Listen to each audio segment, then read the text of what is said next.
Pinapaganda ng mundo ang dilim gamit ang kasinungalingan. Ngunit masdan mo ang Panginoon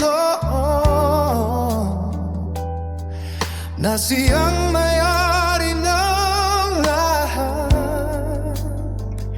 Sa dako kung saan umaagos ang dugo ni Jesus, ginawa niya tayong mga anak ng Panginoon.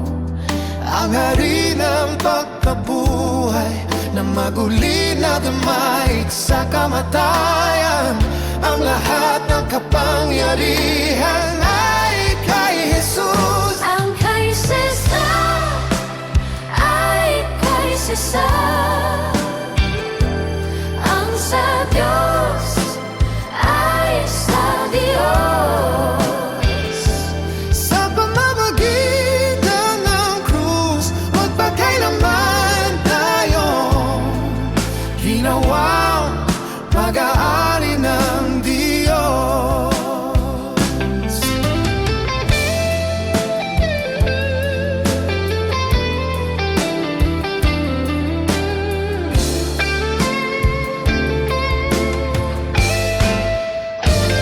Ang kay Cesar ay kay Cesar.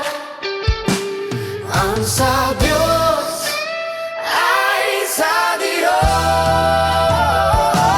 Sa pamamagitan ng krus, magpakailanman tayong ginawang pag-aari ng Diyos.